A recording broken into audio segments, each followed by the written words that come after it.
Nga ajo ditë kur ndërmarrja e pastrimi ka ndalë shërbimin ndaj qytetarëve, sipas mendimit tonë pa asnjë të drejtë, sipas vlerësimit tonë në një farforme të mirë orkestruar, të një shantazhi dhe sabotazhi të punës në rand të parë ndaj qytetarëve, ndaj të cilëve kanë përgjegjësi,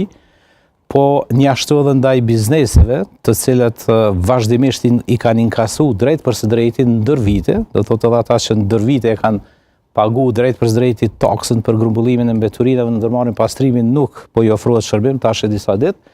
Tentativa ka qenë ta shndrojnë Prishtinën në një gërmadh mbeturinash, ashtu siç e kanë krijuar edhe gjermetani deponinë më të madhe ilegale, e cila është një katrahur ekologjike. Po thua që është i qëllimshme. Tej mase, para derës së shtëpisë së tyre, kemi një hapësirë bukur të madhe në mes të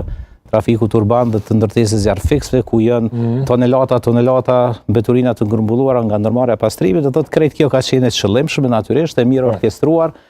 po që fatkeqësisht nuk u doli ashtu siç ata kanë menduar, sepse nuk kanë llogaritur me siguri në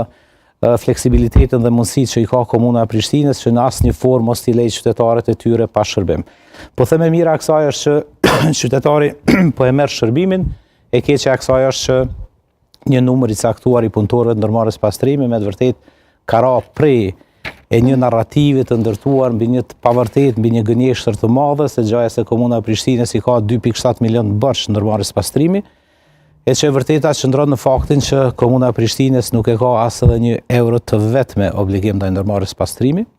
Ne ndërmarrjen pastrimi e kemi ftuar edhe pas plotësim ndryshimit rregullore se cila ka ndodhur në vitin 2024, që të vijë dhe të hyjë në një marrëdhënie kontraktuale me komunën e Prishtinës dhe të vazhdoj të kryejë shërbimet për komunën e Prishtinës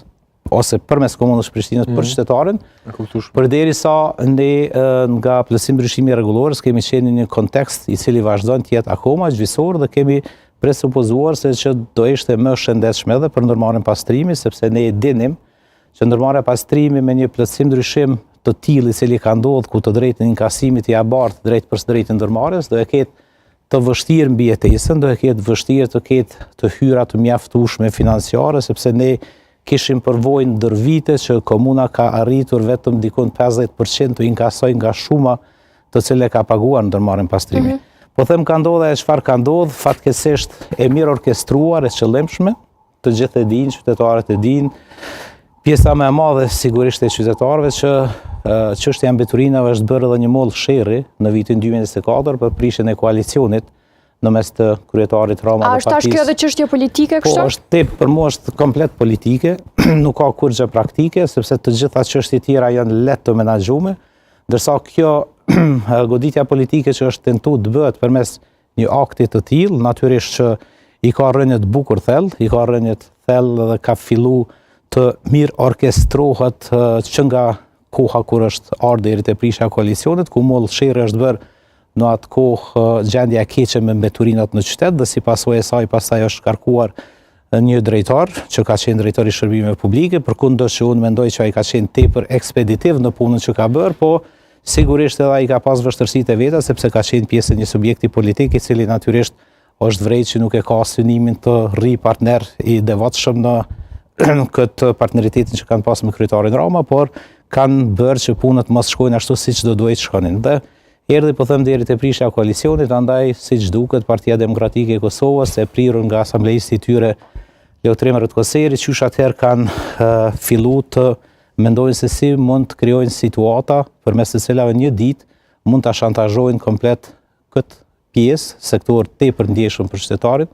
sektorin e pastrimit. Kur e them këtë... E tash po thuaj që fati i atyre qindra punëtorëve, rreth 900 punëtorë janë nëse jam gabim, është krejt skenar. Po, për mendimin tim edhe këtë do e ilustroj edhe tek ju edhe në prokurori edhe kudo qoftë që do kem mundësi për të shprehur. Ta themi vetëm edhe një fakt i cili duhet të jetë i ditur për qytetarët. Për të njëjtën rregullore për cilën ne po flasim, që ka pas një plotësim ndryshim në fund të vitit 2024 dhe përmes të cilës e drejta e inkasimit është bartur pastrimit, kjo e drejti është bartur pastrimit jo për të krijuar qëndrueshmëri për pastrimin, por në një farforme për të krijuar shkputje prej komunës dhe pastaj përmes këtij plotësim ndryshimi është pretenduar që mos të kemi mundësinë si komunë të angazhojmë operator ekonomik privat në çfarëdo qoftë situatë që ato do krijoheshin, paramendoni tani këtë situatë të cilën e kemi, kur ndërmarrja pastrimi për çfarë do qoftë arsye nuk ofron shërbim, ku do mbeteshim ne sikur mos të kishim mundësi të angazhonim operator ekonomik për të kryer shërbimin. Do thotë kjo rregullore e cila është ndryshuar në vitin 2024 nga asambleset e njëjtë është votu në vitin 2023. Po kur drejtor ka qenë një tjetër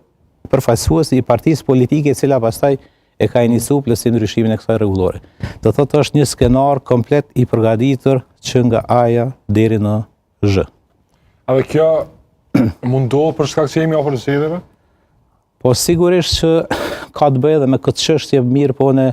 mendoj më tepër që janë inate politike për shkak të prishjes së koalicionit, ku çështje apo moll sherrri për prishjen e koalicionit ka qenë pikërisht gjendja me mbeturinat. Dhe është pretenduar që përmes një skenari të tillë të bëhet opinionit publik me dije që kryetari Rama dhe qeverisja e tij edhe një vit e gjysmë mas prishjes së koalicionit për çështje të